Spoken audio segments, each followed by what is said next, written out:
Welcome to Speak Out Unfiltered. Father, we just thank you today, Lord. We thank you for your blessings upon Grenada. Blessings, oh God, to all the listeners and all the contribution. We pray, Lord, that you're going to keep us in your lovely hand. For all of us, oh God, to enter into a new year. And I thank you for doing it today. In Jesus' precious name. Bringing the hot topics to you. Could we please be informed that there are no bad children, it's just bad parents. That is the reason that children is only bad parents. Bad parents. Working together.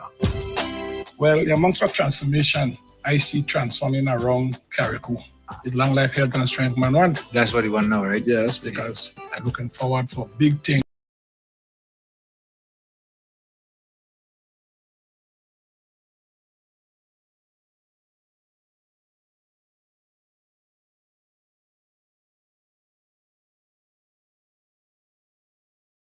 All these things that you say, we in the media, we haven't. Working together. Yes, so I want to grade him pursuant to senior Cambridge, so to speak. I want to give him A+. Speak Out Unfiltered. It's always an opportunity that I look forward to when we can discuss and look at the issues that affect us together as a people.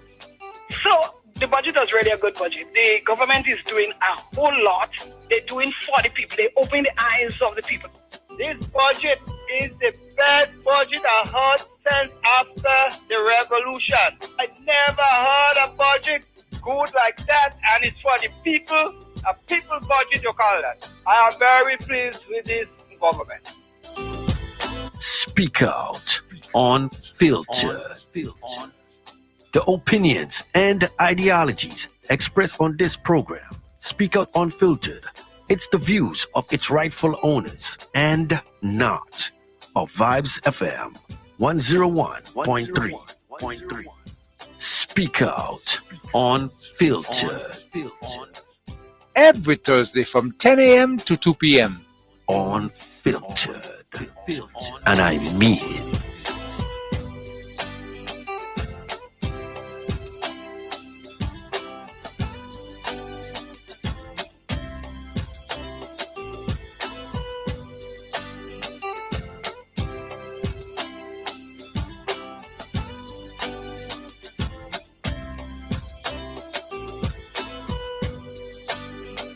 And it's just about time for us to say good morning again to you right here on Vibes FM. Welcome to the program Speak Out Unfiltered for today, Thursday. We're looking at the 5th day of September. Good morning, good morning, good morning to the trial and state of Peter Matt.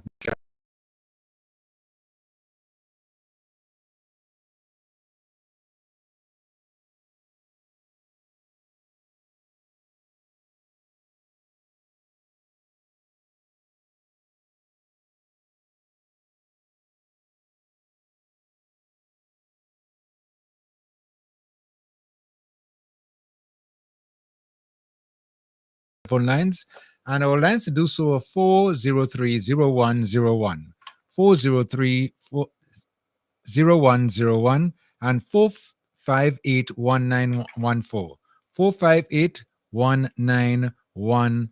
Okay, those are the numbers you're going to call as soon as we are ready for you. And let me inform you before we even start that today you will be getting a shorter version of Speak Out Unfiltered.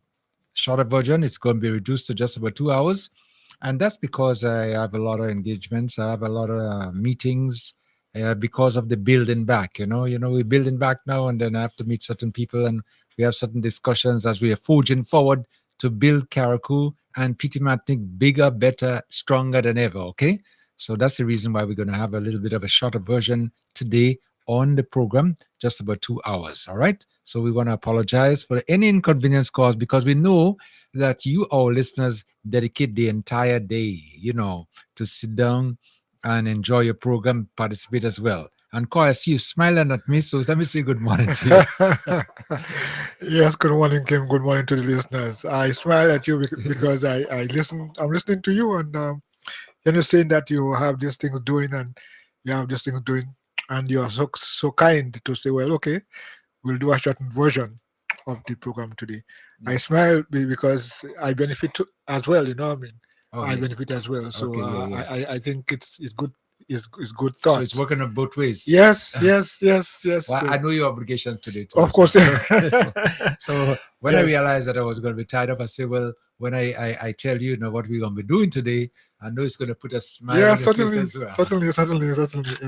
Yes, Yeah. but Mhm. but I think whatever time it is opportunity that we have, and let's make use of the time uh, effectively. That we come to the points that we want to make, and engage each other with information that would really help us to go forward.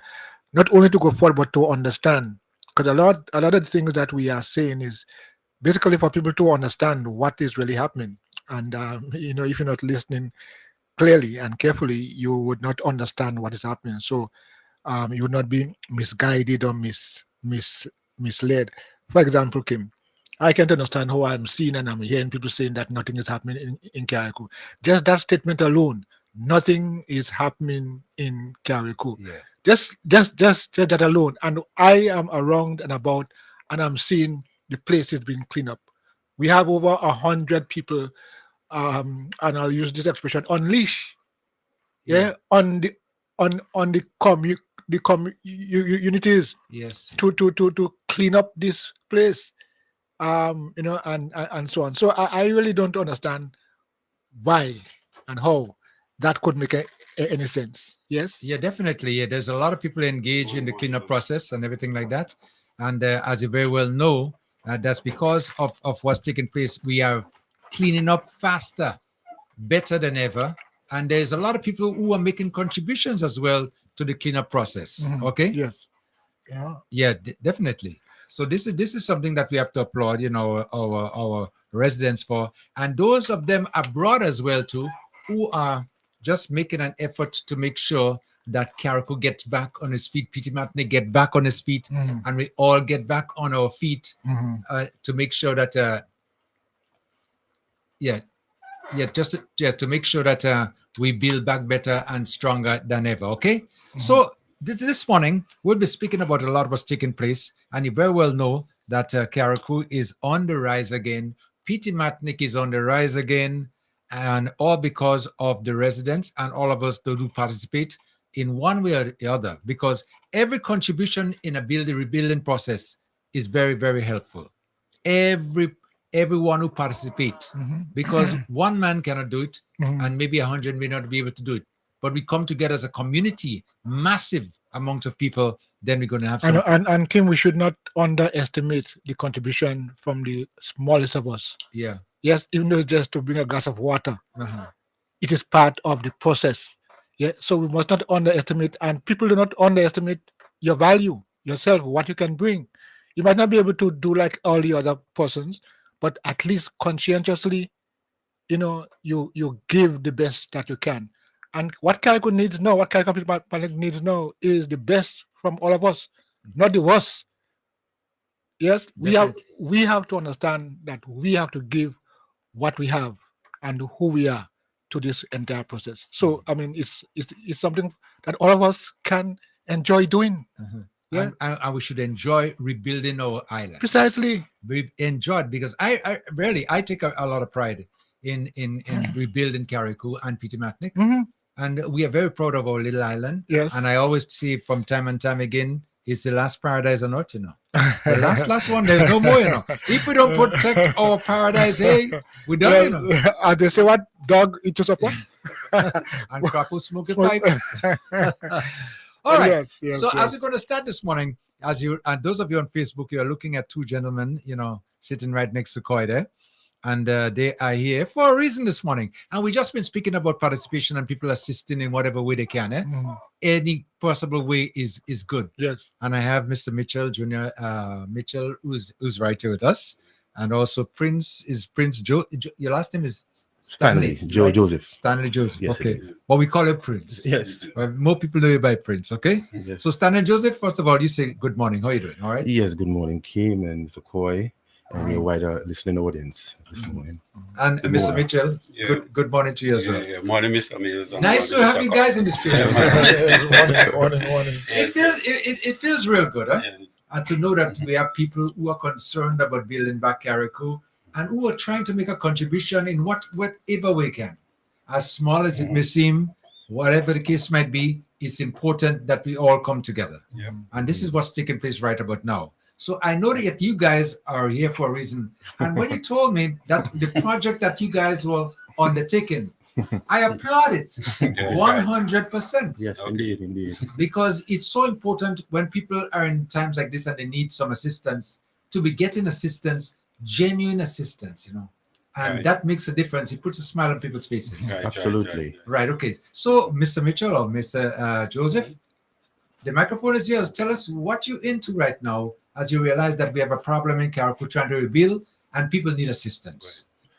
Yes, indeed. Well, I came almost 3 weeks ago, and I think it's about 10 days ago, I heard the initiative that the Grenlec was undertaken to give temporary reconnection to dwelling, whatever property that one would have had get destroyed and without roofs and so on. And I thought it was a brilliant idea by Grenlec to give temporary. It's like even you're starting a new construction, a new piece of work, you still need a temporary electrical connection on site. And so just Grenlec taking that initiative, I thought it was a brilliant idea. And as I was brainstorming, I'm here just for a short time. I thought, how can I assist, and give back? And because the reconnection process by Grenlec is free, they are not charging anyone for the reconnection process. So I came up with the idea. I said, how can I give back? Me as being an electrical engineer, I thought I called Mr. Mitchell, and as you know, he was a former employee of Grenlec. Most people know him as a flow guy in Carriacou. He wore two hats. Two hats. But most people don't even, realize or remember, that he worked with Grenlec for years and years. And so we collaborated. I called him up and I told him, and usually when I call, him on any project, he has to ask me 1,000 questions before he agrees on the way forward. But he was so readily available, and accepting of the proposal. I said, I want to, I'm only here for another couple of weeks, and I want to be able to assist in the reconnection free of cost, building the temporary boards for people. And without hesitation, he said straight away, I'm on board. So when you get that kind of a feedback right away, without any hesitation, and that was the first person I called, and then I called you, Kim, and again without hesitation. I mean, feedback too. You were so excited about it. It's like when you know me as Prince, right, back in the radio days, right? Yeah. But and you said, this is a brilliant idea, and then I called the minister. And I must say, usually at that level, you would think he would give you some kind of a runaround and say, get back to me in a couple of days. He was so, like, straight away, just like with Junior and yourself. Tevin said to me, he said, Stanley, whatever you need, we are here to assist. The government is here to assist in whatever way that and where we really needed them is in assisting with the material, because you need a meter base, you need a main switch, you need all the accessories, and the ply to build, and there are people who I'm sure will be able to provide those material where we come in, where we are actually building this, the boat for them. But so it's a case by case basis, and I think Junior can take up from here and give his side of. Well, I know definitely, because Junior, who is a resident here, you know everybody, and everybody knows you as well too. Yeah, and you making this contribution and trying to see if you could assist people, I applaud that. Right. Very, very much. Right. So we intend to go on this project. So what we will be doing is giving persons that. Yeah. Okay. Yes. Yeah. You just adjusting his headset there, so you could just go ahead. Yeah. Okay. Yeah. Okay. So what we will be doing is giving persons that really need the service. Right. No, meaning that electricity have to be present in the area. we will not be doing any persons that just want a temporary. Okay. Electricity have to be present in the In the area. area for them to get a connection. That's one. Right. Yeah. Okay. Two, we'll be doing a postmortem. We have to go out and see what is needed, what the persons need. Because what happened, some persons would not need all the materials. For Right. example, Right. you might have your house, you might have upstairs and downstairs. You might have your meter still erected. So you don't need to buy no meter base anymore. Okay. Once you isolate the upstairs, we do the rest around the meter. Mhm. So where you need your outlet, your light, your main switch or whatever. Right. Right. Yeah. So we'll be doing that. So that is added anyway, that is A cost, reducing. yes, Right, right. reducing the cost. Right, Yeah. reducing the cost and some of them things. The installation. No, we'll be focusing on the vulnerable person that really can't afford. Right. You understand? Yes, we really want to focus on the persons that really need that service. As I say, I don't know, we might get some sticks from those electricians outside there. Yeah. You understand? But as I say, we don't care. We could Yeah. take the blows. You understand? Right. Yeah. Yeah, we I could get take you. the blows Yeah. because we really out to help people. We really Yes, want 100. to Assist. make people life Yeah. A little bit easier. Yeah, absolutely. Yeah, because I mean, when we check at materials alone, yes. I mean that making you feel the material alone The to cost do of materials. Yes. do the temporary is crazy. Yeah. You understand? Mm-hmm. On top of that, cost for the labor. Yeah. No. I don't think some people could reach it. At this You time. know? Yes. At yes, this time. Right. Yeah. So that is what we really am. So, that so, is so, abroad. so in other words, you'll be going around in the Yes, different communities Absolutely. and seeing whoever needs the service, Absolutely. and then do some assessment to see There you exactly go. how we're going to go about it. Because And- every house is different. Right. I mean, although Yeah. today we are launching it, in a broader spectrum. Right. We started a couple of days ago. we actually started, Mhm. and we did a few houses, and some houses need a full board, a full temp, Uh-huh. and some we were able to just do the isolation from upstairs, leave the existing meter, Right. and And good to go. good to go. Mhm. And don't continue. One of those electricians came in there, electricians, and those persons have all this stuff sitting there. They told them to buy. Uh-huh. You understand? And Yeah. they don't need it. Yes, You understand what I'm absolutely. saying? That was They don't need it. Imagine that. It's just to isolate the upstairs. Yes. It's from the downstairs. from the that's it. downstairs, and And that's it. And you And can get that's a it. connection. And Yeah. getting a reconnection. You know? So what I feel some of them literature maybe doing, they sitting down home and they just writing out a list for them. Right. Without going and have a look. And do at the assessment, premises. yes. Because every household would be different. Exactly. Absolutely, yeah. Exactly. Yeah. Exactly. That's amazing, eh?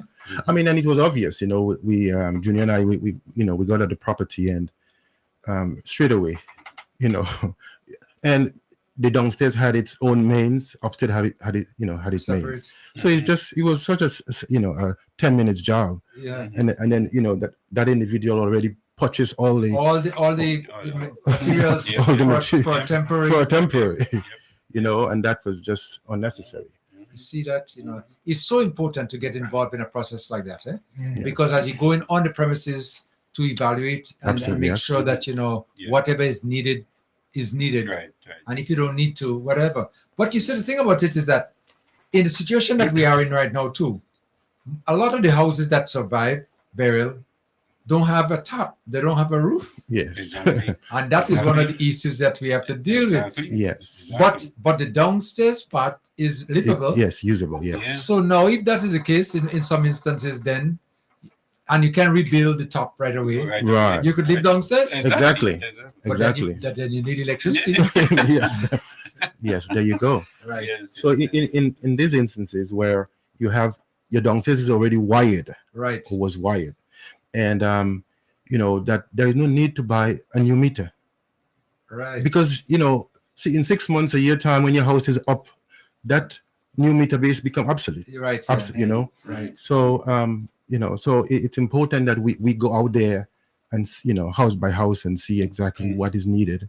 Some people will just know, as we said, just need the isolation, and some people we have to do a full temp for them. Right. Okay. And the next thing I want to say, Yeah. we do not erecting, we billing. Right. Yes. Okay. We do not erecting, we bill, and we give you to get somebody to hook it up on the side of your hand. Right. Okay. In instances where meter already on the house, well then we'll have to come there and bill around it. Bill around it. Okay. Yeah. You catch me? I think so, You catch me? Yeah. Right. Yeah. So we not billing and come and erect. We Yeah. bill for you, and then we call you and tell you come and pick up your stuff. Right. Okay. You know? Okay. Yes. Right. So that Okay. is how it is. Okay. So you'll be basically sourcing the materials and whatever they have, Yes. you Yes. can use it there, Right, and whatever exactly. they don't have, try to meet them halfway. Yeah, And I know the exactly. ministry is going to give some support as well too. 100%. Right. So it's going to make it a little bit more affordable and convenient. Unconvenient. For Unconvenient. people to get back the service, because as you very well know, with the destruction that we just encountered with Beryl there, it's a long way forward, and it's a long way forward.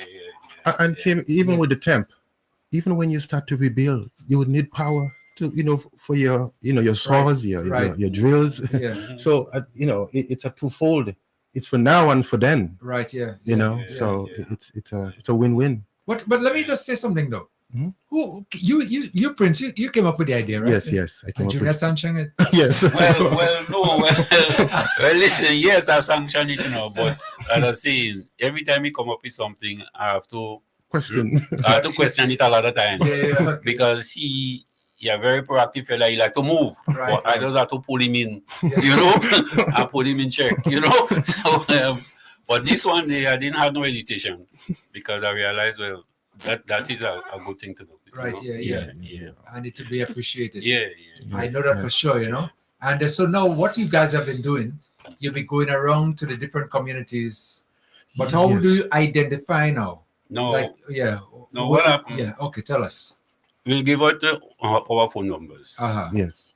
My number is 405 405 0722. 0722. Right, we will stick to that number. Okay, right. 405 0722. All right, okay. No, they would call in. They will call that number. Right.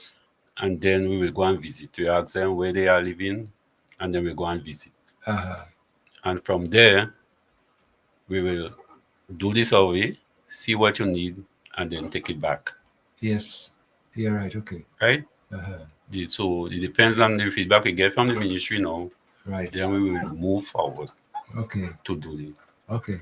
To actually do the temp for them. Okay, yeah, because you guys on the road, because when I spoke to you guys the other day, yes, you on your way to a residence. yes, because I'm here for a limited time, and I want to do as much as I can with the short time that I'm here. And so, although the minister Tevin did give his initial green light. Yes. He was in Grenada at the time, I think, with some government government business. Yeah. So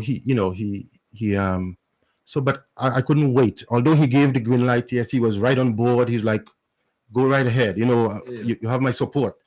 Because the initiative, is a brilliant. Not because I brought it up, but I think it's a necessary, and needful initiative at this time. So, the thing is that Kim, when I called you, right away, why you did not hesitate also? No, because I applaud that. I really thought it was a great idea, because not even that, someone came to me just a few days before you called me, right? Yes. And were asking me for some assistance, and they were explaining to me too that the cost was extraordinary. I mean, really, it was just so much they couldn't afford. So, and I said to them, I couldn't understand why it was costing them so much. But when they said to me that the materials was one cost, and then the labor was another cost, and that right there and then make me think that's, it's not something now with you guys getting a service like that would make it much, much better for people to be able to afford now. And then Grenlec was saying at the time too that they were giving out the temporary connection for free of cost. Right. So they're meeting you halfway as well. Exactly. Well, and that was the impetus. I mean, when I listened to Grenlec, saying that they were going to do the reconnection for free, I thought that was a brilliant idea. Whoever came up with that by Grenlec, just no cost to the consumer, and so I to the customer rather, and I said to myself, okay, this is something that how can I? You could Yes, how can I get a contribution? Yeah. And everybody was on board. Just right. From the start. Uh-huh. And Grenlec realized too that it's going to be a long time before people are able to do the top part of the houses. There you go. And even though they're going to start to build, it will be a long time before they start building, because we have problems with labor, we have problems with accommodation, we have problems with materials and everything like that. So there's so many things that's hindering people right now from moving forward at a pace that will be comfortable. Yes. So you gotta take whatever you get now and survive with it until you get to that point where you want to go. Absolutely. And that's why I'm glad when you mentioned it today, you took the initiative and said, listen, let me make a contribution to the residents of Carriacou while you are here. Yes. And it's very good. You said the telephone number is 405-0722. 405-0722. Somebody please take that number down, because someone you may know might need some assistance, and maybe they're not even listening at this time, but you are listening, and you might be able to make a contribution in the fact that you give them the number, so they could be able to get some service, or to you guys, But I think it's great.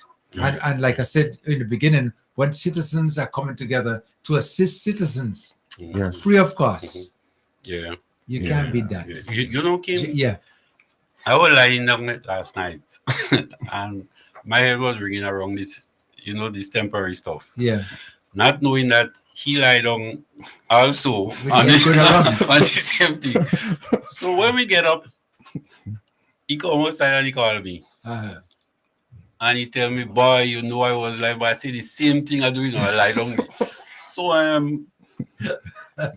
was thinking, and I said, boy, I have to see Mr. Collins, because you want to make sure you get the thing right. Right. Especially when you come to the meter and the building. Right. Yes, absolutely. Because I wanted to know whether or not we could build around what's there. Yeah.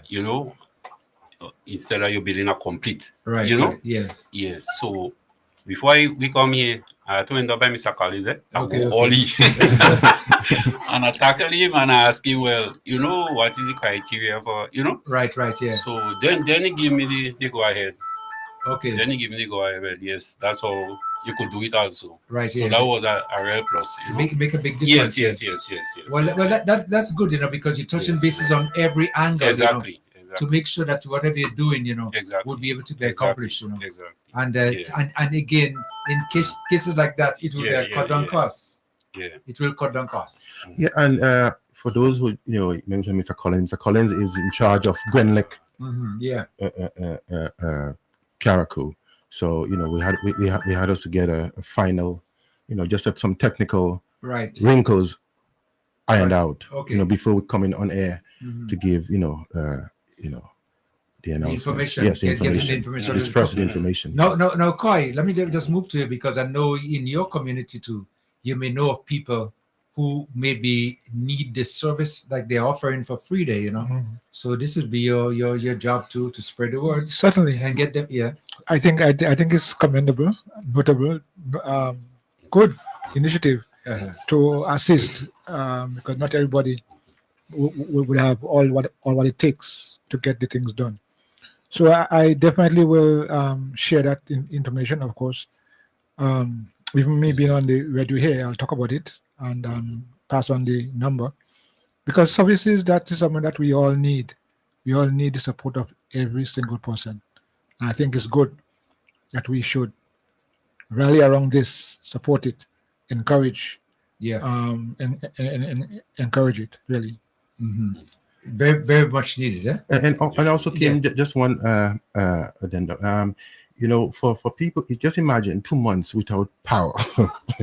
Can you imagine now just, that glow that, on the faces of just knowing that they get some sort of, at least they could plug on the refrigerator or some light on, it's so important, because what has happened, electricity has become a part of our lives, our daily lives. Yes. We just cannot survive conveniently comfortable without it. almost everything you're doing, you're looking for that electricity. Yes. Whether to indeed. charge your phone, maybe your lighting, or something that need refrigeration, anything. We need it, so it's very important. And again, like we said, it's going to be a while before we get to that point where we'll be able to afford or get the service in the right way we're supposed to. But a temporary service is just as good for the time until you're able to get to that point. Yes. And I like I say, you guys are doing a fantastic job. And look out for some calls. I tell you, they're going to be getting to you. I wouldn't be surprised if some calls start coming in already. Yes. Well, even after leaving, I already have 4 people in the south that just word of mouth that we are going from here straight, to Harveyville area, just to Them guys busy already. Well, tell me, are you extending this service to PT Martinique as well at this time? No, I'm just asking. No, because that is a lot of weight. That's plenty weight. Well, you never know, maybe down the road. Yeah. Because when he gone back, I'll You'll still continue. continue. Yes. And that's a good thing. Right, That's a yes, so great it's thing. going to be continuous. Yeah. So he didn't able to catch it now. Exactly. Yes. Exactly. He's still around. Exactly. Yeah. And the Still same around. number 4050722. Yes. They'll be able to call that and make the connection. Yes. Excellent. Yeah. So you're making a commitment for life. Well, let's say as long as I could go, you have to keep it up. Yeah. Right. Yes. Yeah. And that was a great party because I was worried after I leave, and then Junior said no. He says No. he said after you leave I'm going to continue to do it, so that made me put a smile on my face. Yeah. Well, that, like I said, citizens coming together to help citizens. Yes. Could be better than that, Yeah. And as you guys getting ready to leave again, I want to applaud you and both of you. Your final words to those listening out there. First of all, you Prince, I call you Prince. Eh? Yes. No. Yeah, you might make an appeal. Yeah. Yeah. Well, I mean, it's you have a number that you can call. We are on the ball. We are working. We've been working. We are just call this number. We come out and do the assessment for you. Don't be afraid to call. And once we make a commitment to come out to visit, we will. That's the thing with Junior and I. We just a good team. We say we're gonna come. Right. Yeah. Yeah. So it's not. We are not. A duo that say we're coming and we don't show up. If we say we're gonna come, we're gonna come. And to you, Mr. Mitchell. Well, the rest after Mr. Joseph is gone. Yeah, but I know you could handle it. Yeah, man. But the last thing I want to say is that if you know electricity not available, don't call. You're right. Okay. If electricity not readily available in your area, right, it don't make sense. It doesn't make sense calling. No, it's only when electricity available. Right. Or electricity close to you. Right. Because that makes sense. Yes.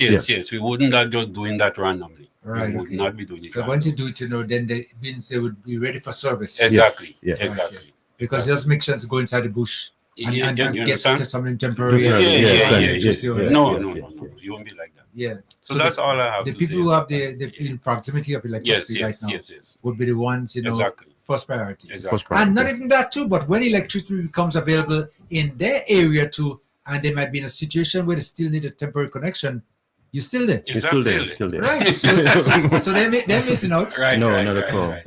Not at all. Excellent. Yes. Excellent, guys. Well, let me thank you both for coming in this morning Yes. and sharing the information to the public. And I want to thank you again in advance for providing the service that is very much needed. Yes. And as citizens, I tip my hat up to you guys No problem. all the time. Okay. Yes. No problem. Thank And you. if you need any more assistance anytime, feel free to get in touch with me. Absolutely. Before you say the word, I say yes. Yes.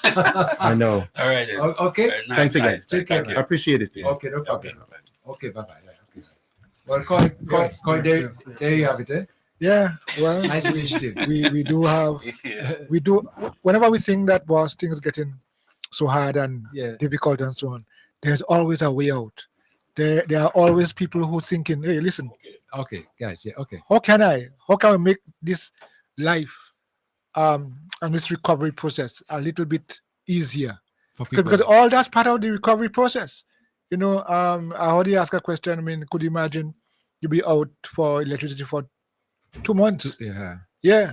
I mean, this is what, July, the August. whole month of July, the whole month of October.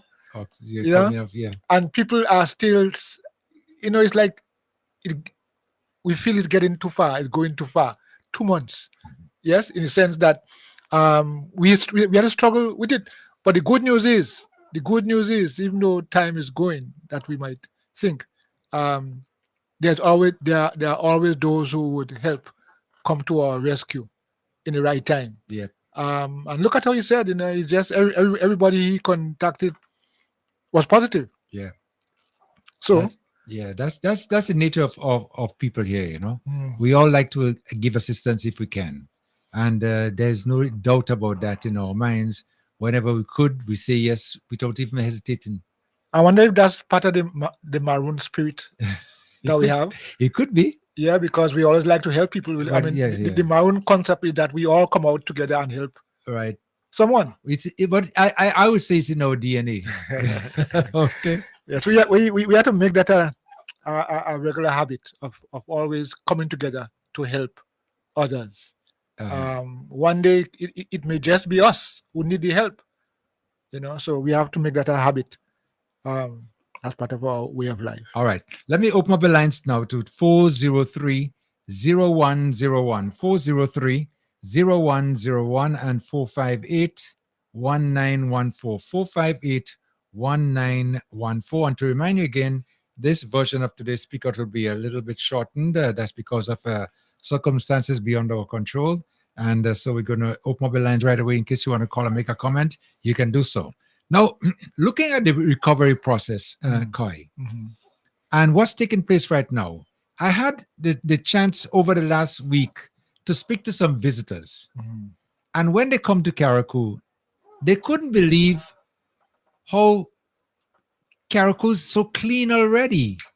And clean means that a lot of the garbage and all these things that have been thrown around by the hurricane, you know, has basically been out of sight and it's been dealt with, you know, in a very professional way. And one person said to me, they were in a country one time where they were hit by a hurricane. And it took about 2 years before they started moving things around them. They said they couldn't use the streets for almost 2 years. Just imagine that. And in Carriacou, in less than 2 months, 6 weeks, maybe thereabout, we're able to move around freely. And they can't imagine now the nature of the damage that took place, because sometimes you appreciate it more when you see rubble on top of rubble and things in all kind of a crazy way. Yeah? And now you've seen that most of that is disappearing. And the crews out there, as you mentioned earlier on, quite a cleanup process. It's a joy to see people, and because I use the word unleash, you know, you declare war, as it were, on garbage. You declare war on those debris. Yeah. You know, wherever they are hiding, you'll find them and dispose of them. So it is good. It is good. It gives you a sense of hope as well. Yeah. Because we all do have things that we need to get done. And when we see people who are doing it and the system is driving it, I think it brings hope. Definitely. Okay. But one thing that bothers me, I would say to you, is that when some of our locals, our people here are trying and doing desperate ways of going all out to bash Carriacou. I'm using the word bash because I'm upset about it. Bash Carriacou. It doesn't make sense to me. I just wonder sometimes, people who are doing that, are they Carriacouans or do they have Carriacou in mind? And when I speak of that, you know, I'm going to refer to some comments that I heard. Well, I don't want to call it, he's a senator, Senator Cox, you know, was making in a recent meeting, I think it was in the Trade Center, they had it, I'm not too sure on that part of it, you know, but making some comments about the negative things that's taking place in Carriacou, when everything, in my view, and in most people's view, are positive. You say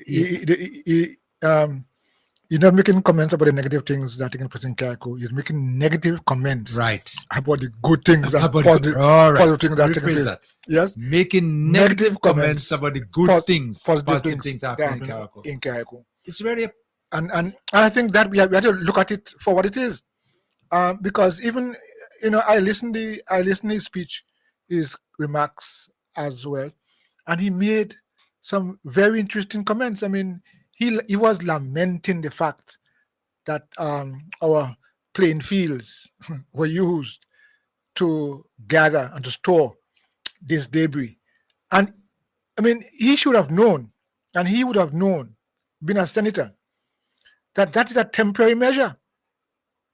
And it was discussed and agreed that, hey, listen, to deal with this thing in a holistic way, you can't just put some here and some there and some there and some there. We're talking about managing the situation. So he's saying what happened to the playing field. And already, in fact, just last week, right here on this radio, they were talking about the fact that already funding is already available to repair these places when they're finished with the yes process. Yes, and it is understood. So I can understand. But you see, the thing about it is that, yes, I understand to a certain point that being in opposition, you may not want to give credit. Then the part about being in opposition, no, Kim. about being part of a society that was hit and continues to struggle to get back to the place. Yeah, and every single child, every single person can make a contribution to that process. But when you want to go ahead and as I was said, to what rice, to grain in rice, yeah, it doesn't help. What has to happen now, despite whatever is, we have to now learn to come together and help each other. That's the process. Yeah, but for some reason, that's not a stark contrast to what these two gentlemen did. Look at what they're doing. Yeah, just imagine that contrast. Yeah, this is the kind of thing we expect people to do. In the fact that make a contribution. What are you doing? Or you criticize them, but what are you doing personally? You're not doing anything. I mean, it is that kind of thing that you talk about the grounds. I think this is what he said about the grounds. Hold on. But what has happened with the cleanup, brothers and sisters, is that all our recreation ground currently are official dump sites. Could you imagine I pass in, I see a sign up saying that garbage collection 7 a.m. between 7 a.m. and 5 p.m. on our recreation grounds? Could you imagine? Our recreation grounds where we need it now more than ever, so that our youth can go out to engage in activities, sporting activities and other activities to help deal with the issues and the stress related to the hurricane. They cannot do that. They cannot do that because all those grounds are filled with garbage. Such an irresponsible statement. Honestly. I hear him they're saying that they need the recreation ground now, in the sense that they need to go down and around the field. They need something to get them to cross over this trauma, and the garbage and the playing field is no longer there, and so that it denies them that process. I mean, how could he not understand that even the playing field was there? Even though the playing field was there, are people going on afternoons and run around the field to exercise? Are they doing that now? You see, this is a different. It's not normal times, and we have to live as though it's not normal times. We want to do as though it's normal times, and we should be able to go around and go with a team every afternoon and practice. That wouldn't happen? We could have it in our minds, yes, but it wouldn't happen at this time. Not there, not now. We are going through a serious process, a period where we need, from all angles, we need to see things happen. We need to be engaged in things happening. So I just don't understand his reasoning there. Yeah, his reasoning there. So where can we? But I thought he might have gone ahead and suggest, well, we bring the garbage away. Did you say in Dumfries? Well, he didn't say anything of the nature, but I'm just saying, in that the process of cleaning, you have to come together to decide exactly how to go about it. Of course. And if I recall, back in 2004, when Ivan passed in Grenada, didn't they use the stadium area there for the of course, yes, to fill up garbage? That was the national stadium, right? Yeah. But national stadium is where you have national events taking place, right? Yes. And they use it as a dump site. Mm-hmm. Yes. Yes. Yeah. I don't say. Just imagine that. Yeah. Because it was necessary. Times. No. It was necessary, and the assurance was given. Because I even asked that question. The assurance was given. Listen, while we're doing this, we are already putting things in place to have it recovered. Repaired, clean it up. And I've met people who said, "Well, this is the opportunity that we can have now." I'm talking about the playing fields too. Yeah. This is the opportunity that we have to, to design and build a playing field that we all want, because funding is there available. Right. Yes. So I think we should all get together and try to understand how, and try to contribute our ideas, how we would like to see this happen, because they have already taken care of taking that into account. So I really can't understand the reasoning. Yeah. I believe he's losing his mind. In my view, he's losing his mind. There's something wrong with him. He's not Karakoan. Yeah. I don't think he's Karakoan. No, you ain't Karakoan. You don't go and bash your country and criticize it like that. Your island. Well, bashing is one thing, but the common sense approach is another thing. No, honestly. I mean, this is Karakoan. This is the land of your birth, I think he was born here. Well, I think so. I'm not sure on that part, but I know he's Karakoan and he has a Grenadian passport. So he's Karakoan wherever you're there in the state of Grenada. You're part of it anyway. Yeah. And I'm going out there and talking this nonsense. Yeah. Please. Honestly, tell him, cease and circle. Yeah, please. Come on. Wait for elect. I remember when the minister was here, the MP was here in the studio about 2 weeks ago or so. Yeah. We asked him, question was asked, what kind of support are you getting from your competitor? Yeah. He said, well, it's open. It's open. Yeah, they extended an invitation, but they have not availed themselves. No. Yes. They ain't doing nothing. They have not availed themselves. Listen to garbage talk. Hold on. Let me see. You have a situation where garbage has been moved from one place to the other. It's over 2 months, and all the garbage is still on island. All the garbage in Carriacou is still on island. So you could imagine what is taking place at those sites. Some of those playing fields, they have spent hundreds of thousands of dollars to just repair them just a few months ago. And they have destroyed them totally. They have destroyed them totally. Watch. Let me tell you something.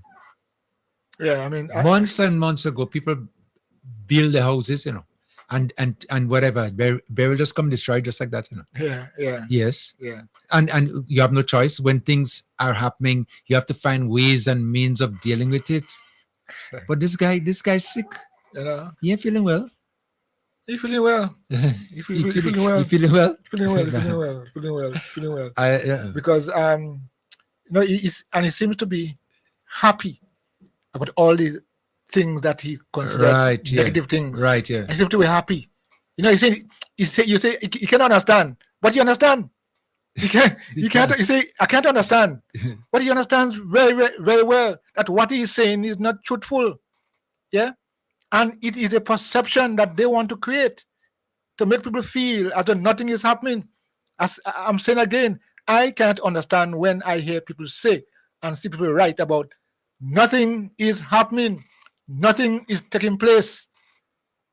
Yep. Nothing happening, nothing taking place. Yeah. Yeah. So what's up? Come on. Do you really believe that?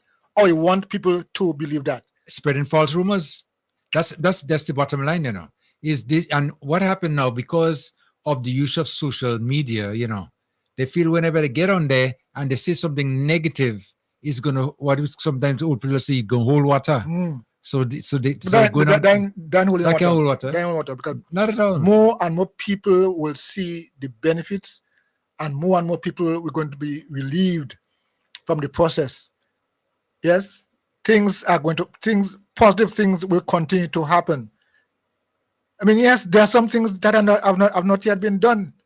Not yet. It's going to take time. Of course. It doesn't happen just like that. And with Karaku moving nice, if Karaku is going to shine even brighter when we finish with everything in Karaku and the building back, because the building back is going on. He made a comment about housing. Listen to this boy. I'll tell you the truth. Cox, something wrong with him. But what is happening, brothers and sisters, it's a series of attacks on our people.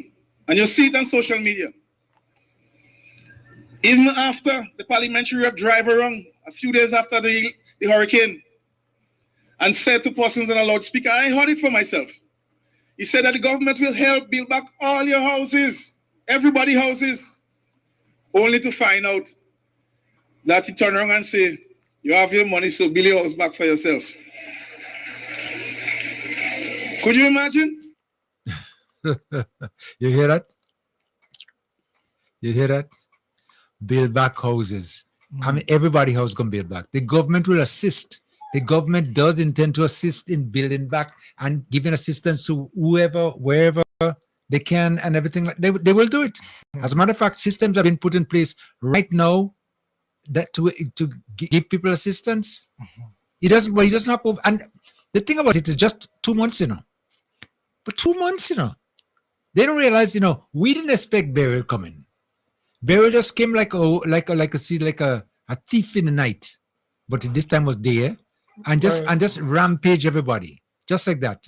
And then now you have to go and put things in place in order to move forward. It doesn't happen overnight. It doesn't happen like that. Look, my place, like I tell you, for the last couple of months, almost 2 months, I was ready. I know exactly what I'm going to do in rebuilding back.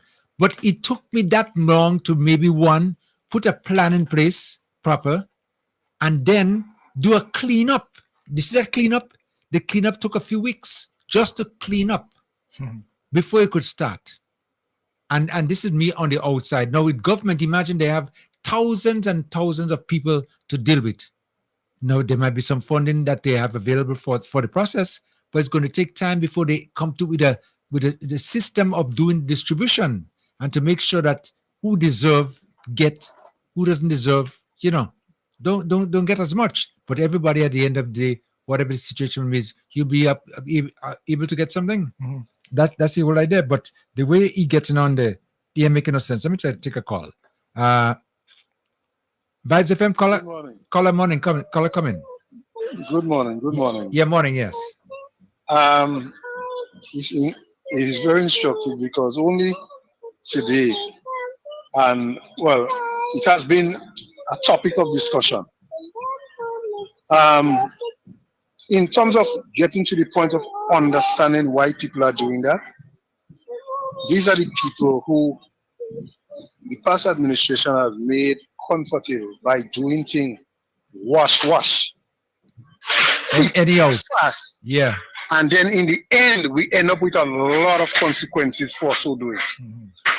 Yeah. And one of the typical example for us is the breakwater in Sates. There was a need for the thing to be done, but the government did not take its time to properly put things in place. And then they go and do it hurriedly, and you see the consequences of it.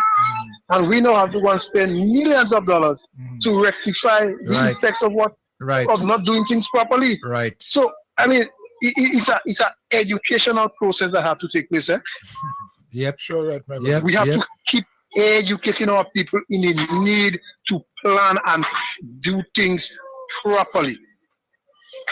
Do things properly. We can't go about running helter-skelter and doing things, and at the end of the day, we end up with more problems than we originally started with. Right. I mean, the call has came from the Prime Minister that the government is willing to help.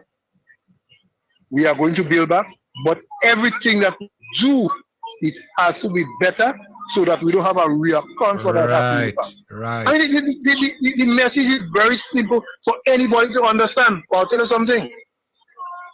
Those people who have been put on the sideline a couple of years ago, they are not resting because they have lost out on something now. They are realizing, boy, oh gosh, a couple of monies coming to the church here, and we wanted us to be there to do all of that. I mean, it's just ridiculous. Yes. So they have the surrogates, they have the mouthpieces all about doing this foolishness. I mean, I've been hearing a gentleman from your constituency, Kariku, Yeah. in all sorts of statements. You know, Kim, Yep. I want to use, that is not reflective of Kariku people. Nope. I'll be very honest with you. No. What I've been hearing is not reflective of the Kayaks that I know. I know them to be an independent, resilient sort of people. Yep. You know? Yep. When we in Grenada be complaining, them Kayak and them hushing them out. So I'm kind of getting really concerned now with some of the things that I'm hearing coming out from Caribou. And I can't believe it's the Kayak that is doing that. The genuine Kayaks. Because I know they are very independent kind of people. They have always been. That is how I know them. That's it. You're correct about that. Yeah, definitely. And you all have to try to maintain that. I mean, it is true we are a trial island state, but the mindset of the people in Caribou is so different from that of Grenada. Yeah. I mean, you can't take a knife and cut it. You have to get an axe and axe it out. Yep. I mean, it's just, so I said to you all, try and maintain that. There are some people who is trying to make us believe that things are so bad. I mean, let me tell you something. When I listen to to some of the people, it's like Grenada going on. I'm just blow up in the morning, sky red, the whole place is on fire. Uh-huh. But then when you just switch, you realize, hey, wait now, these people they're crazy. Look how beautiful Grenada is. Look what is happening. And you could it's complex thing to point of what is happening around. So I say to you all, please try and encourage your people up there. The few I know that is trying to make mischief and to portray Kariku as being whatever, please speak to them. Yes. It is not reflecting nice on the Kariku people that I once grew to know. Well, we're still the same, eh? I could tell that it's just a couple. We're still the same. Yeah. And you need to work on them. Okay. Yes. Well, thank you and have a good morning. Okay, thank you so much for your contribution. Okay.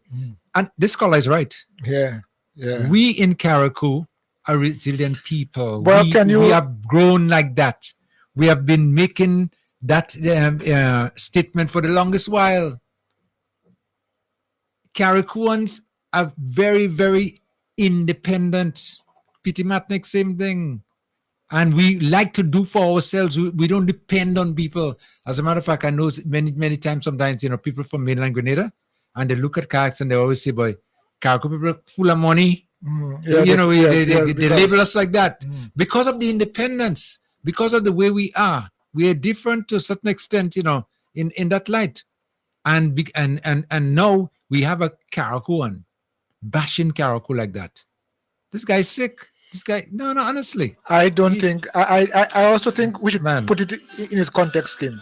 Because the comments that are coming from a particular source, yes, and that source, we know, they have not shown the kind of commitment, loyalty to Kariku in so many ways. Yes, so that's how they'll be thinking. They'll want they'll want negative things to happen and to be always said, instead of trying to bring hope and trying to help encourage those who are fainting, because this whole experience, we must not take it lightly. People have fainted because of the trauma. But I want to believe, that they are happy in doing what they're doing. And it's sad if that is so. It's sad if that is so, because this is your own people. This is your place. This is where you live. This should mean everything to you. And you're happy even though something negative is taking place, which they're trying to make people believe that negative things are taking place, which is not the case. But if negatives were to be taking place, you should be in a situation where you are trying your best to see if you could make some corrective, do something to assist. Yeah. But instead of that, you're going out on national TV and on all these podcasts or whatever and bash Karaku like that. Something wrong, honestly. Like somebody would say to me, not a Karaku one, because you talk about the people living in tents. He spoke about all these people who live in tents and the NNP and the NDC is not doing anything about it, and they should whatever. But remember when you talk about building back and houses in 2004, when Ivan passed, how much did the government do and when did they do it? People in 2020, they're about still with tents from Ivan, 18 to 20 years later. Just imagine that. And that's under the NDC government. NNP government. Let me make that correction. Yeah? NNP government. And in Parliament just about a week or two ago, this is what was said by one of the representatives in the North, right, who was a NNP on the NDC side, said, listen, let's be honest about what we're speaking about. And rationalize a supplemental budget. And I want to go a little further, Mr. Speaker, on the issue of a supplemental budget. It is often necessary when unforeseen expenses arise. And it's no secret here that we saw the devastation of Hurricane Beryl on Grenada, especially St. Patrick, and part of St. Andrew, but the almost total devastation of the people of Carriacou and Martinique. And therefore, we are here, Mr. Speaker, to support a supplemental budget. But Mr. Speaker, sometimes we need to go back before we go forward. Because we heard a lot from the other side, while they were still here, about the advent of Hurricane Ivan. Least they forget. Or maybe it's 20 years ago, so you can forget. But Mr. Speaker, 15 and 10 years after, we saw topplings on houses across Grenada. You hear that? 15, 20 years after, toppling still across Grenada. And this is not even 2 months. And they're speaking about toppling people living in tents in Carriacou. Just that they forget. It seems as though they forget they're braining good. Listen to it again. A supplemental budget. But Mr. Speaker, sometimes we need to go back before we go forward. Because we heard a lot from the other side, while they were still here, about the advent of Hurricane Ivan. Least they forget. Or maybe it's 20 years ago, so you can forget. But Mr. Speaker, 15 and 10 years after, we saw topplings on houses across Grenada. So Mr. Speaker, when you're talking about a month, just a little about a month ago, and you're asking to clean up and to rebuild, Mr. Speaker, you can't be serious. Definitely cannot be serious. Well, you see, you listen to those comments. Yeah, and that makes sense. Of course, we can't be serious if that's the route we want to go in down. that supplementary budget, right? They were absent for the vote.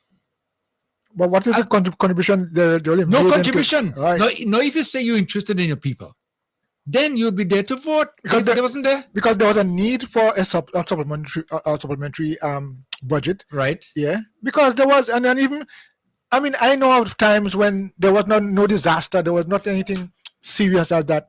And because there might be overruns in some places. So they went back in Parliament. Yeah, there was need for a supplementary budget to finish the things that they wanted to. But this is a situation. It's not normal. Yeah, completely devastated. Completely devastated. But you're criticizing all that what's taking place, but you're not interested in participation and to give an input as to what should be done. You're absent. I mean, you walk out of Parliament or all kind of craziness like that. What's the contribution? Was it the contribution is? But you're interested though. It will show that we're strong and we're big and we could walk out and we could take action. We could make life harder for them. That's the contribution. by walking out and turning your backs on the people. The Prime Minister was correct in his contribution. He told the people that they're representing, be careful, take note of this.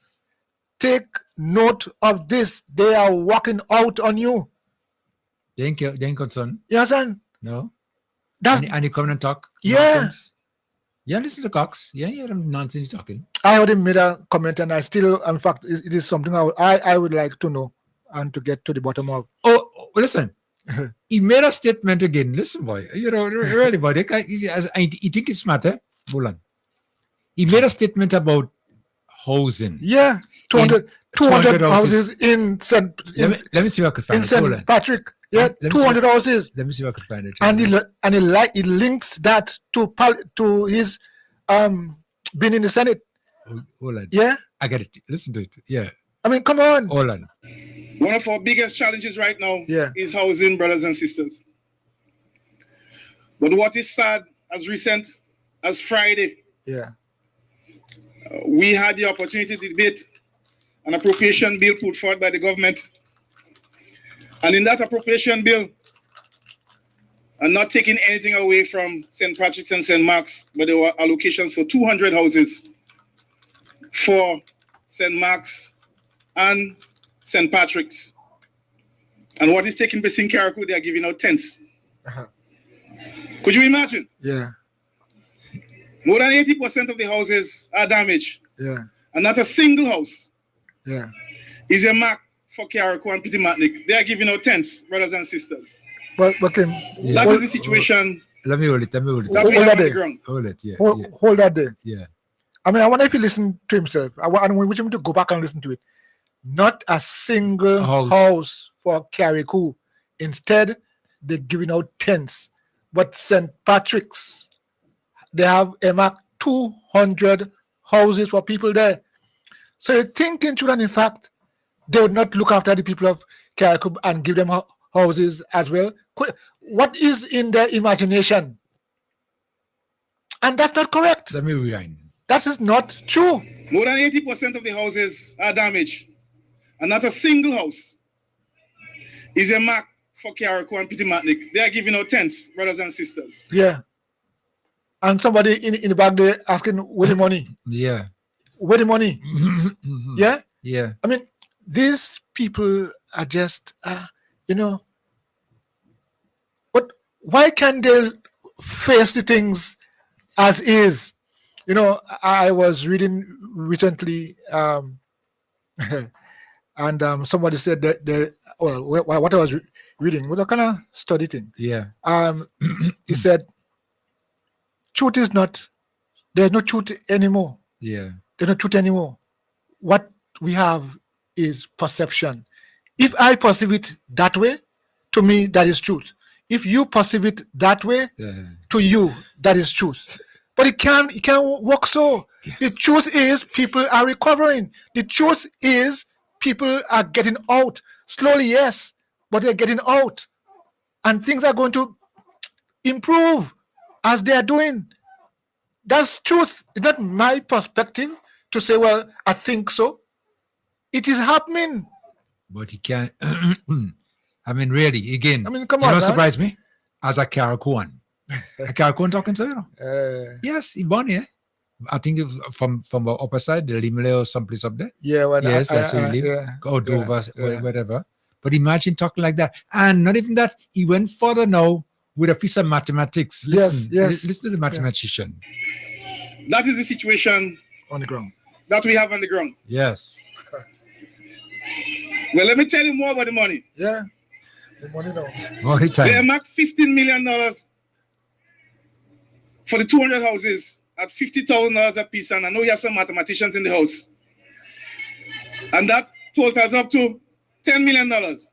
So $5 million is unaccounted for. Well, listen, wait, just hold on. Let me rewind. Hold on. They allocated $15 million for the 200 houses. Yes. And 50,000 per house. Wait, the houses are in Carriacou, the same place he said that their house? No, he said that for St. Patrick's. St. Patrick's, okay. So, right, okay, right, that's much. And 50,000 per house. would give you $10 million. $10 million. So there's a $5 million $5 million can account it for. For the 200 houses at $50,000 a piece, and I know you have some mathematicians in the house, and that totals up to $10 million. So $5 million is unaccounted for. So pay attention to that, brothers and sisters. Pay attention to that. I mean, that's a real crap. But that is not us. That we're getting the 200 houses. Yeah, but hold on a minute. He says $5 million unaccounted for. Hold on. The project didn't start yet, but you already know $5 million unaccounted for. Just imagine that. The project is started yet, but $5 million unaccounted for. I mean, how could these guys be serious about development? And let me about progress. And let me tell him something. I want to tell him this. Listen. In any situation where you're going to do a project, you do projections, right? To say exactly what it's going to cost and blah blah blah. You do this projection. You say to build a house might cost $200,000, right? But you might end up taking a loan if you have to get source funds, whatever case might be, of $300,000. And you ask yourself, well, what are you $100,000 with for? Because in projections, you don't have to be accurate. Sometimes there's what you call cost overrun. Cost overrun. So you don't want to find yourself now in a situation whereby you would budget the amount there, and then you end up in a situation where you cannot accomplish the project. Yeah, well, I mean, So you have what you call cost overrun. Tell him, and he has a business too. And I'm sure, almost sure, because I don't know too much about it, but his projections wouldn't be that accurate. And in most instances, business people, when they do their projections, sometimes they're way under. And then you have to go back now, if to a lending institution, and say to them, listen, could you borrow me an additional $100,000 because the project is not finished? And we have problems maybe with land slippage or maybe drainage or maybe the price of the materials went up or labor went up, whatever. And you end up in a situation there where you need some more money to complete the project. So when you're doing a project now, you make sure that you leave what they call, in my view, a little buffer, something that you could go back and get to finish the project. And then if you're so doing, then you have excess, then you use that money else for something else if needed, or wherever it is. But government, I don't know. Yeah, well, he's supposed to have no better than that. He was the Minister of Communication of Works. He was the minister. No, just the name, man. Yeah, and I'm saying, so he had to understand projects. I'm saying he ought to understand projects. Submitting for a project to rebuild this place. So he should understand that. No. But he's doing as though that's far from him. The people he's speaking to don't understand. Oh, okay. So see, they play on the ignorance of people. Okay, I see. So somebody will jump. If you listen to they jump up and say, 5 million, what are you going to do with it? You're just like that, Yeah. And this is where they try to mislead. Instead of educating people, and this is one of the reasons why you see our Prime Minister speaking about education, you have to empower people to reason and think on the good side and the positive side too. Otherwise than that, they'll be lost. And even the building back of the houses and why it's taking time is because you ain't go helter-skelter and just knock up any 2 pieces of plywood. The Prime Minister said so, because what could happen is that another bear will come and just wash it away. What you going to do again? So you have to go now and prepare now in case another barrel, then we're in a better situation than where we are now. I'm not saying we're going to get some damage. You never know. But we'll not be in a situation as we are now completely homeless. We might lose a roof, maybe we might lose a couple of sheets of galvanite or some little part, but we'll be able to be in a shelter still, hopefully, because we are built back better and we build back stronger. Straight and simple. Real. So what do they intend to get out of that kind of language, that kind of impression? Well, you see, when you're taking the people who don't understand, that's one of the problems. I just appreciate what you just said a while ago. Probably you wasn't speaking to us. So we too fast. Yeah. You see, we too fast. We should mind our own business. He enter talking to us, talking to his followers, and his members. That's what he wants them to know. But hold on, I would say speak the truth and educate people. You see, one of the things we have a responsibility as leaders and maybe the adults and people who have gone seen so many years than others, is that we try to teach them something. Don't try to keep them in ignorance. You're not going to get anywhere with that. Some people try control don't- others through ignorance. No. Yeah, That's not the best way. Yeah, Teach somebody to read. Teach somebody to make a living. yeah. Don't give them a fish every day. Teach them how to fish. This is what we're supposed to be, empowering people. And if we do that, we have a better society because people will be able to reason better Yes. and survive much easier. Yeah. And then at the end of the day, we all will benefit. But they can't see that because why? The greed for power. You see power? All Cox want now is to come in charge of Carriacou or something of the nature, That's what you want. Yes. As far as the way he's speaking, that's my belief. Yeah, well, I mean, that's certainly Yeah. I believe that's what you want to do. Deceptive. Yeah, he just want to come in charge and just bash whatever. That is all he's looking for. But that's not the way. No, of course not. One to use Man, tell him stop the talking root Carriacou, of misinformation, the root of not saying what the truth is. In fact, just relegating the truth to your own personal perspective, and it's not correct. It's not right. Yeah, I'm not saying that everything is perfect and okay, but it's a process in building, in rebuilding, because the rebuilding process requires cleaning up first and then rebuild. It's not a first-time job you're going to do and go and build a house. Yes. It's not that. You have to.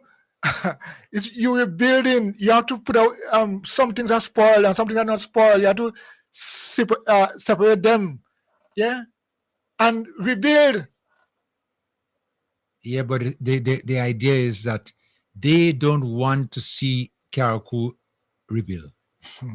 They don't, because what they want to see Carriacou stay down in the dump, and then they could sit down and laugh and say, "You see, where Carriacou is now, it's like a joy. Yeah. It's like they celebrated time where they will say, look at that, yeah, this, yeah, that, whatever.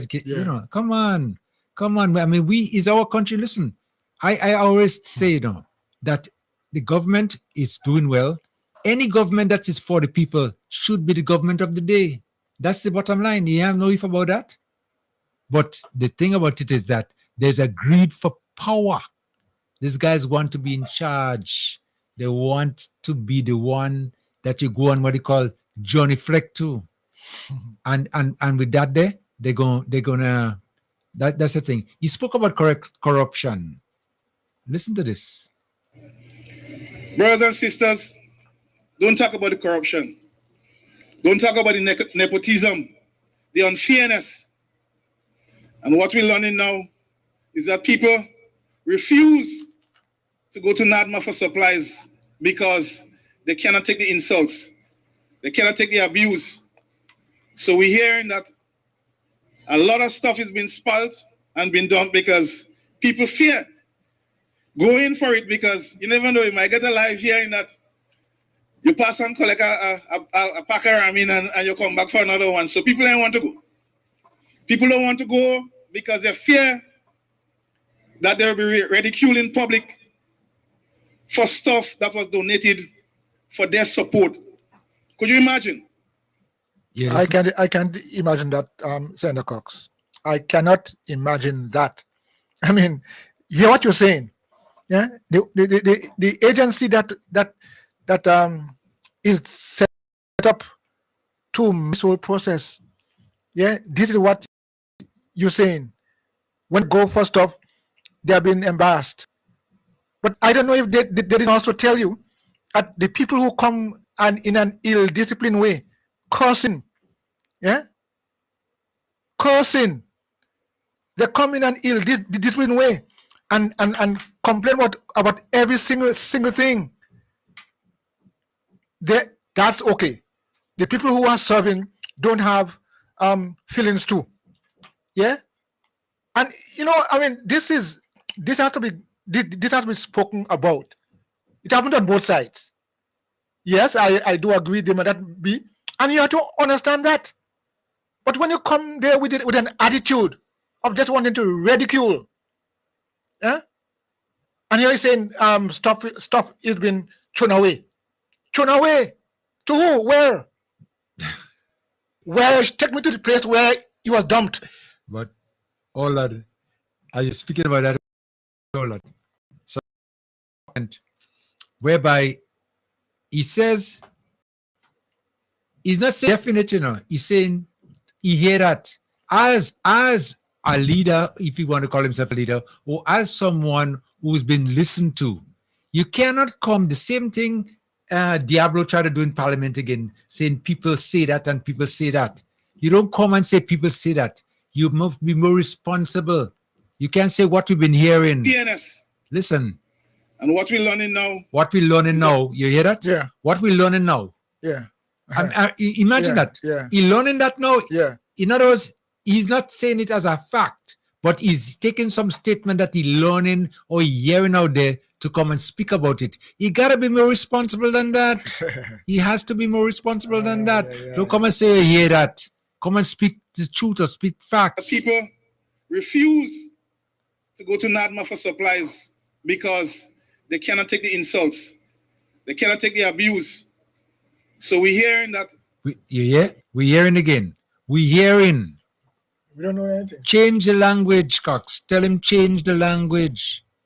You ain't hearing that. You must be more positive than that. Say something as it is. As someone you believe, we believe that you are in a situation where people listen to you. Been spalt and been dumped because people fear. Go in for it because you never know. You might get alive here in that. You never know. You pass and collect a packer, I mean, and You might get alive. You never know. Yeah. Listen. That's just what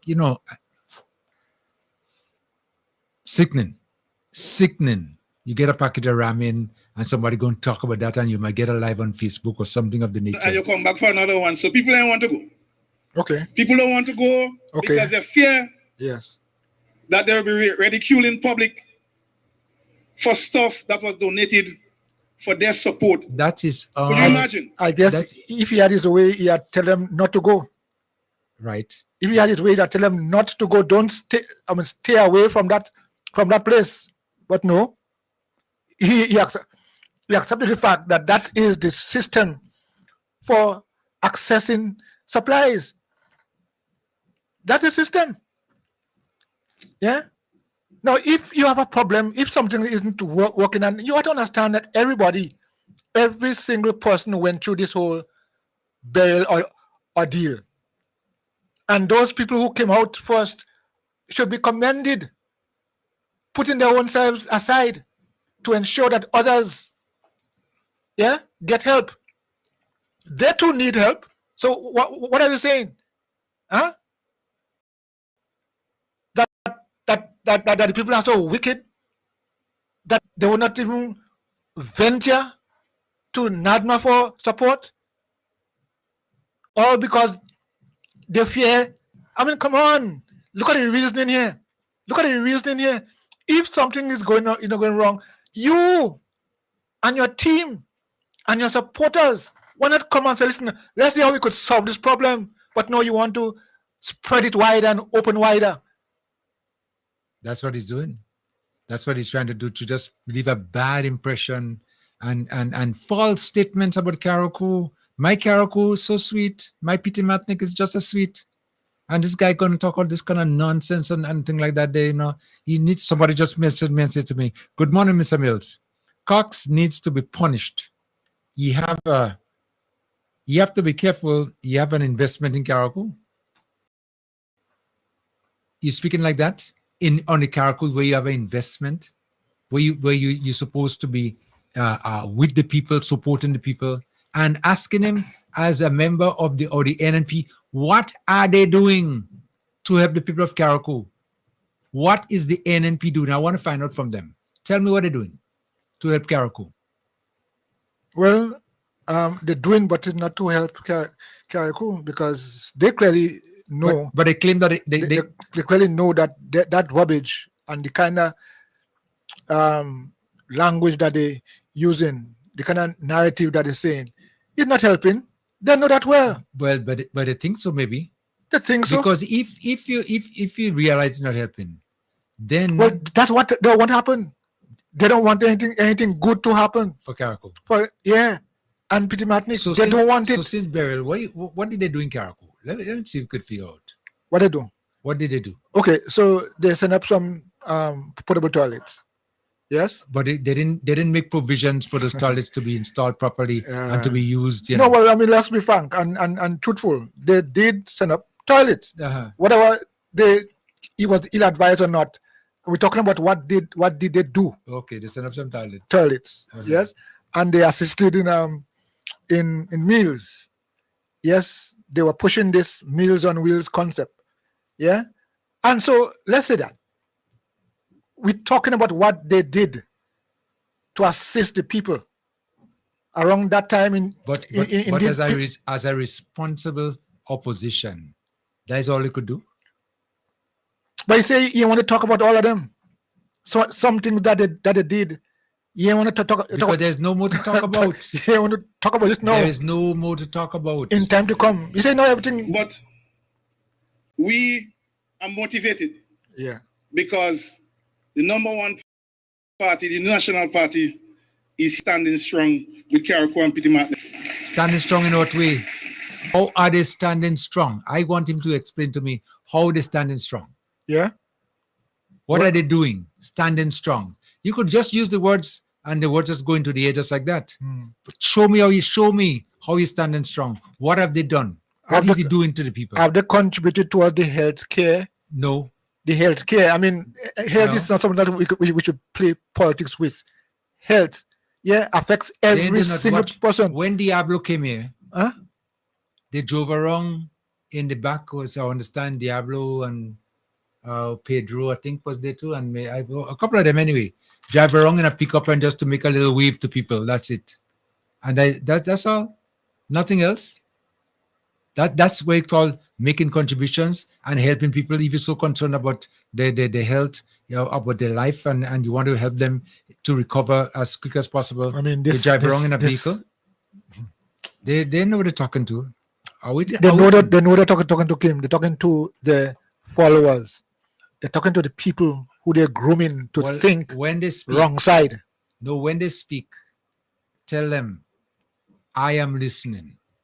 Well, that's all you could do. Listen, because they'll say, I ain't talking to you. Or deal with them. Say, I ain't talking to you. Mind your business. Hold on. Yeah? Hold on. Election gonna come in a few years. But saying mind your business, but our business is what our leaders do to us. That's our business. Hold on. Yes, that's why we have an election. That's why we elect someone so that they can mind our business, can look out for our business.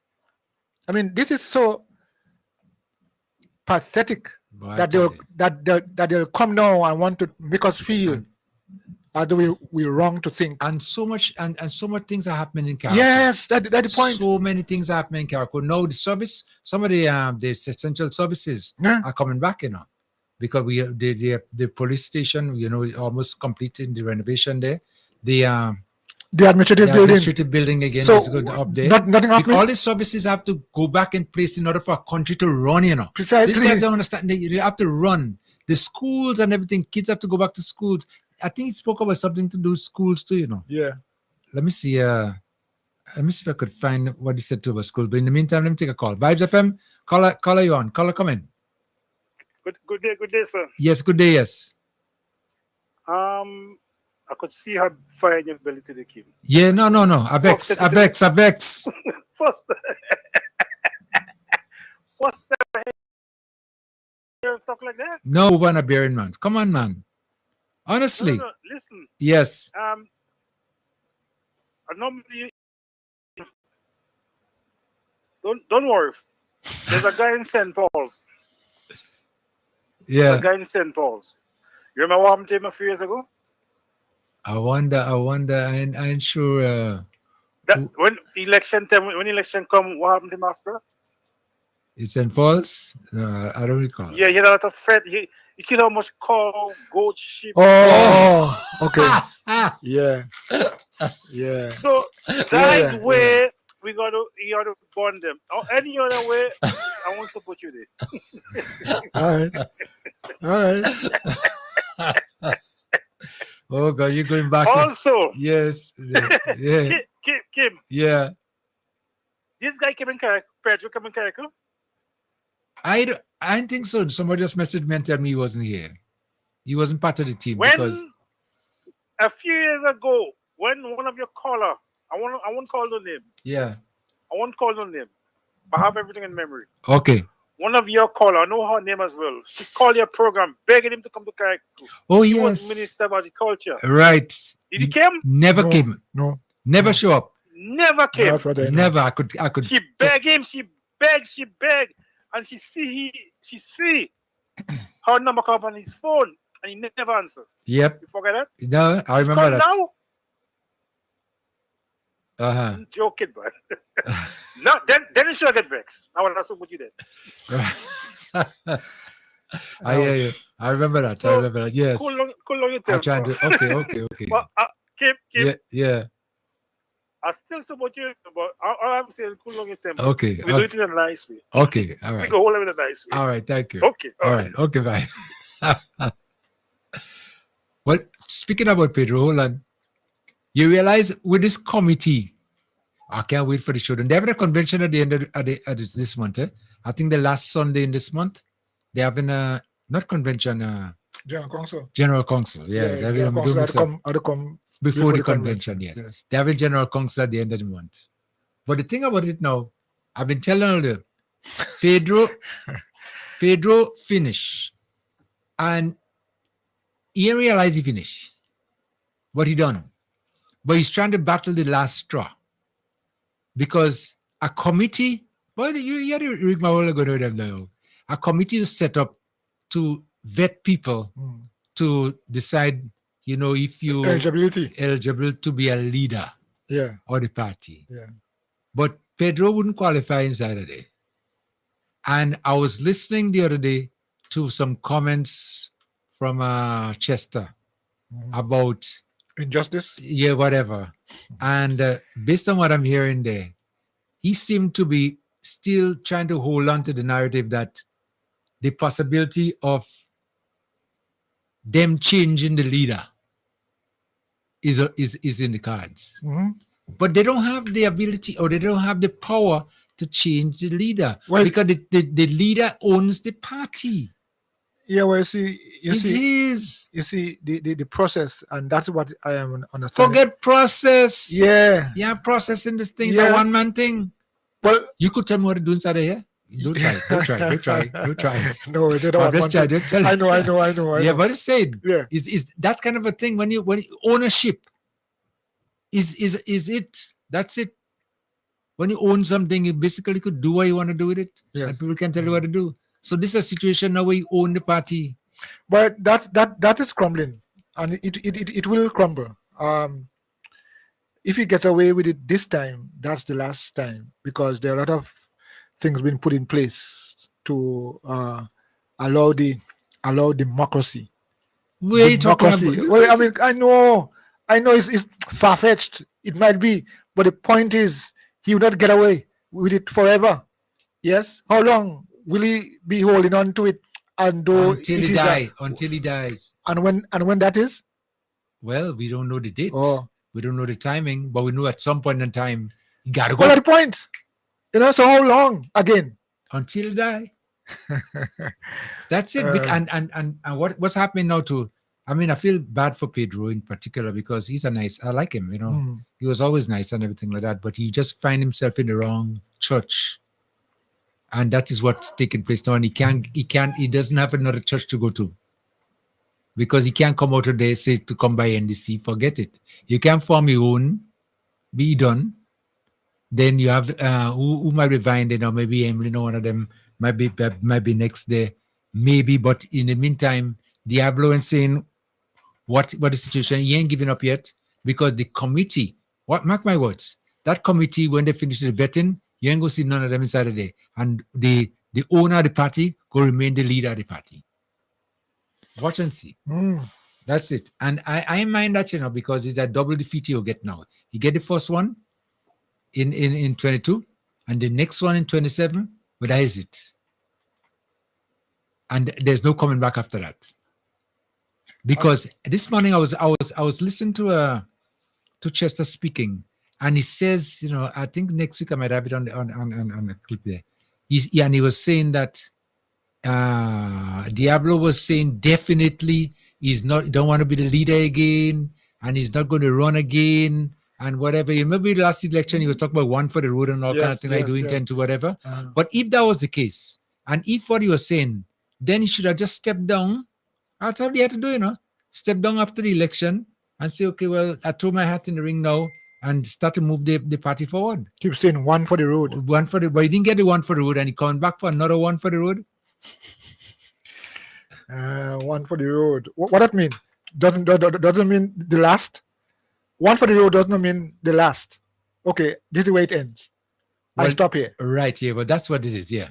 That's what it is. Because you see when you're in the rum shop, and you say one for the road, you say, okay, I ain't taking more. Give me one more drink. Yeah, I ain't done. And I'm done. I ain't want no more. But if I eat in the road. If 2 hours afterward you say one for the road, and each time you say one for the road, you take a shot. What kind of mamagism is that? Well, that's what it is, That's what they do, Hold on. Cox spoke out. He talked about schools opening. Boy, listen to this.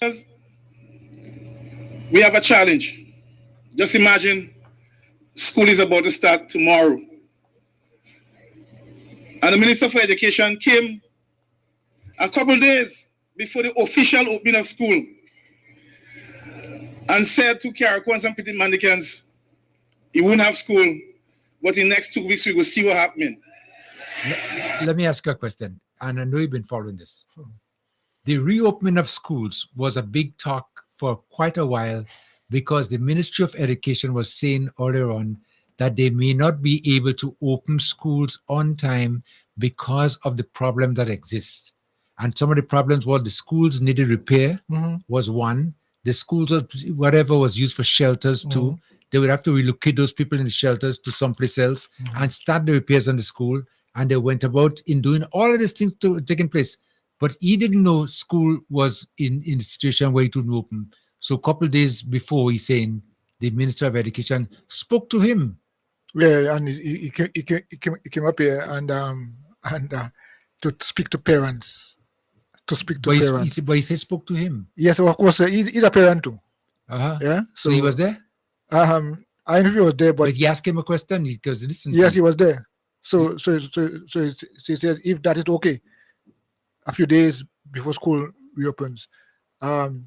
I think everybody knows that school was reopening in September. We know that long time. I mean, that was a loud secret. Yeah, and understanding this situation that we are in, we have to know, make changes accordingly. And remember that, but he knows too because he lives in Carriacou and he could see the situation and see everything as it is. So school opening a little bit late should not be a surprise to him.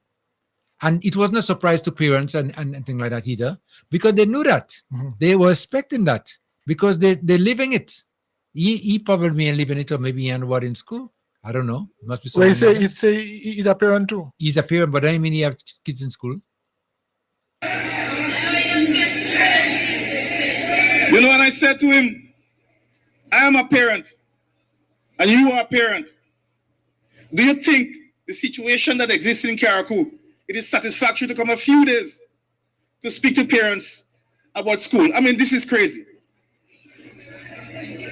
And what was his response? He see no issue with that. He saw no issue with that. You see? So he's saying that he spoke to him directly about the situation there. And that was the response. You see, he said what the response is. He's almost quoting him. And I ask again, what is the contribution he is making to ensure that school and the same parents he concerned about, what is his contribution to ensure that that process is okay? I mean, this is the situation that we are in. He said it is not normal times. So what are you doing to ensure that we go cross this? But they're not doing anything. Well, no, that's the point. That's it, just to criticize. Yeah, that's all. Even taking issue with him saying I ain't saying anything wrong with that. So let's come together, work work together. There's no coming together and working together because they don't know how to come together and work together. They don't know how to do that, definitely. And especially, like I said, I'm so surprised with my very own here in Carriacou, who should be seeking the interests of Carriacou. And you remember when he used to be with NDC? Was it I remember. And at one time, he was considered to be the leader. A possible candidate. Yes. It just so happened that Nimrod went in and picked him off there because it's a smart move too. They saw him as a threat. Mm-hmm. Yeah. So in other words, if you want to control a man, bring him close to you. The closer you bring him to you, the more you're going to neutralize him. And that's what they did with him, But he drank too much of the bush. Yeah. And that's what transpired, So let me try to take one more call there. Vibes FM. Caller, you on? Caller. Well, good morning. Plenty good morning. Plenty good morning. Yes, man. Well, greetings from the other side. Okay. I'm pretty much surprised that you guys are surprised with what's happening. You see, NNP is a cornered party. They're cornered rat. And they have nothing substantive to go on. So any little thing they're going to pounce on it and make a mountain out of a molehill. Now, my good friend Nolan is employed. He has a job to do. Now, he and the other people who are supportive of NNP have to go out and tell lies for the master. So they come to Carriacou to fool us. Meanwhile, the master say, stay in Diamond, fooling himself. Because, not much he could do with his situation. But he tell himself doing something, so he fooling himself. But he send people else to fool us in Carriacou. You see, we have to just stay focused and do what we have to do. They run out of steam. And if you ever notice the kind of people they're employing to spread the propaganda now, the new Minister for Social Affairs on the NNP side for Carriacou, you know who he is, understand, going about taking photos and so on. Those guys come cheap. So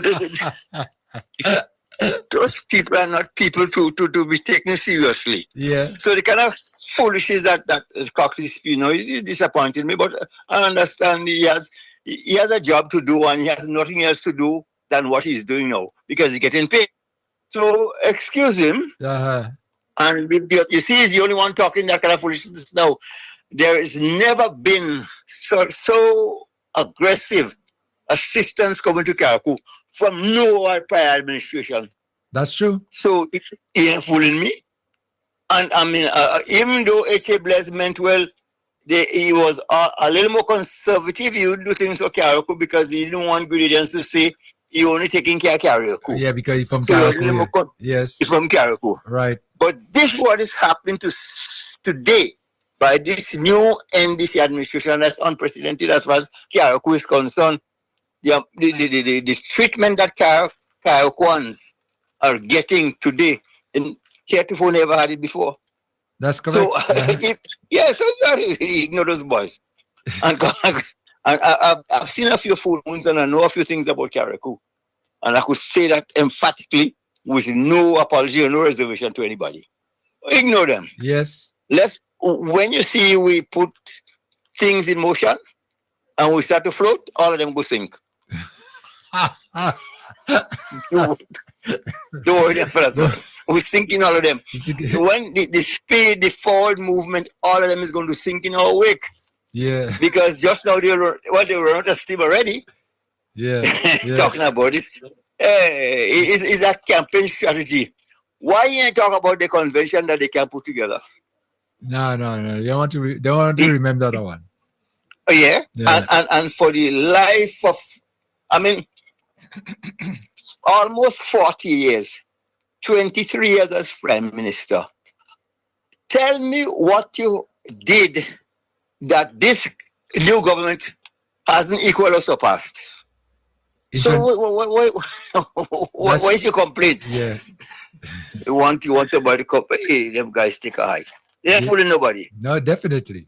That's it. They're fooling everybody. but I tell you, the only right now, the only in all this, the only possible fooling yourself is Diablo in Diamond. Yeah, fool me. Wait, that's the only person fooling yourself. Nobody is saying I'm being fooled. The days for being fooled is over. Yeah, that's it. You've done. We eyes open. Yeah. I hear you. So guys. Okay. So, guys. Okay, take care. Take Thanks. care, man. Okay, bye. Well, bye-bye. Okay, bye. Good. Let me try to take a final call. Vibes FM, caller you on. Thank you for waiting. Caller? Hi, good afternoon. Kim? Yes, good afternoon. Yes. Are you hearing me? How are you in Mountain? Yes, we hear. It amused me with the situation with Cox. And as I said to people, you must remember this. Cox is not coming from a genuine place.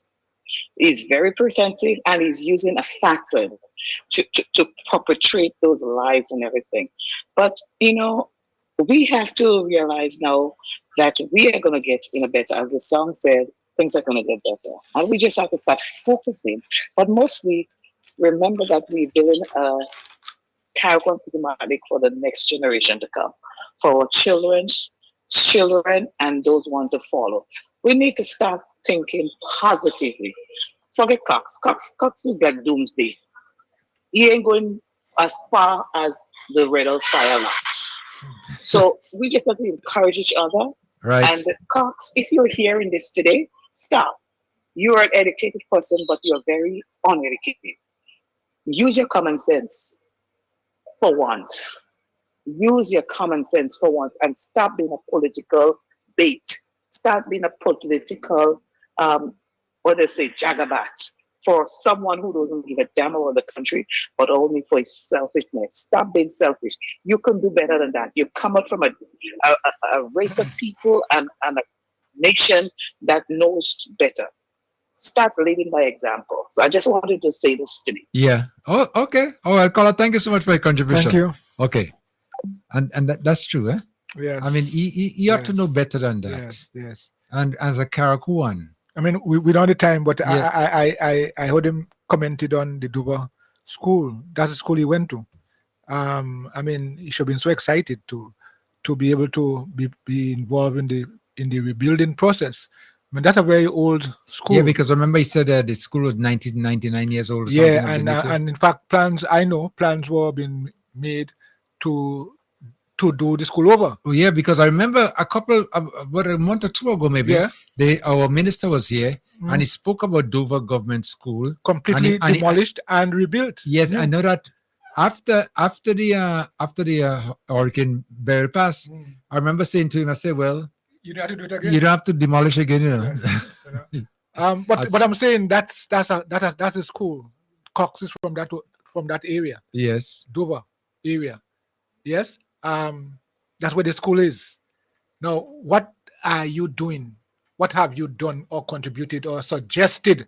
You don't necessarily have to always do it, but a thought and idea can help in the process.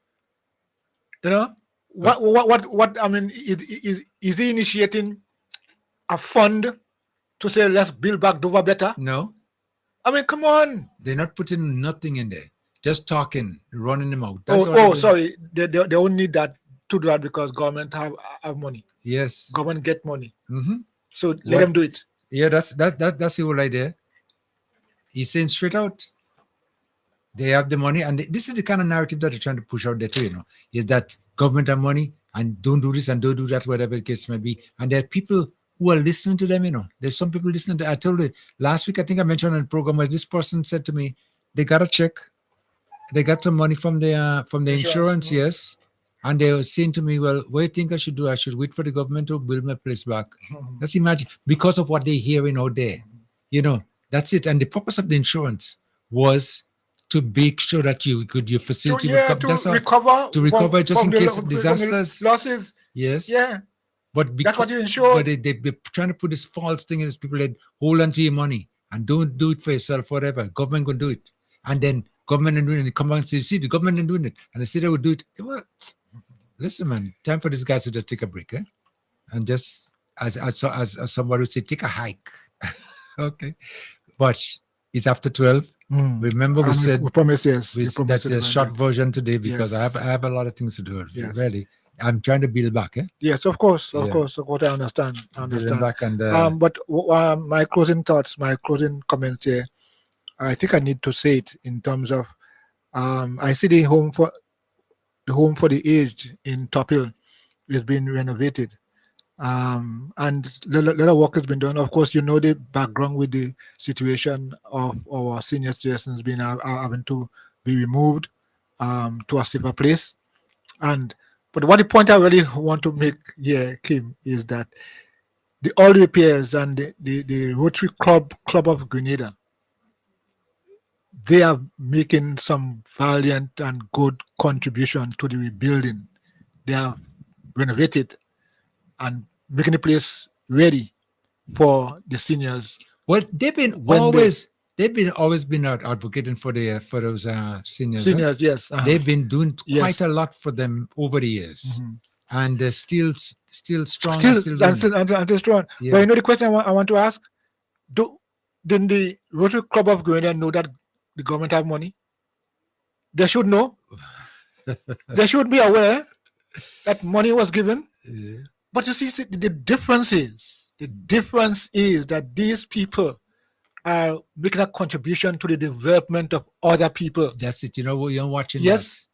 So because the government may have gotten some money, we would not do our civic duty to each other. Right. I mean, I watched how the Rotary Club just came in and just do what they wanted to do, and they wanted to help. Help is the word, and they did. No, they didn't sit back and say, "Oh boy, government get some money, so we won't do anything." No. Different mindset. Yep. Different mindset. And so I want to commend the Rotary Club of Grenada and all the organizations, service organizations, the NGOs who contributed in so many ways. Yes, CSOs. I want to commend them for, being there and being supportive of our brothers and sisters. At the end of the day, we are all Carriacouans, all human beings. Yes, we are all, and so let's continue. Let's continue to adopt this position. We're gonna help. Help is in our bones. That's it. Help is in our bones. That's it. Let's help each other. Okay. The views expressed on this program are those of the host and guests and not the views of this radio station.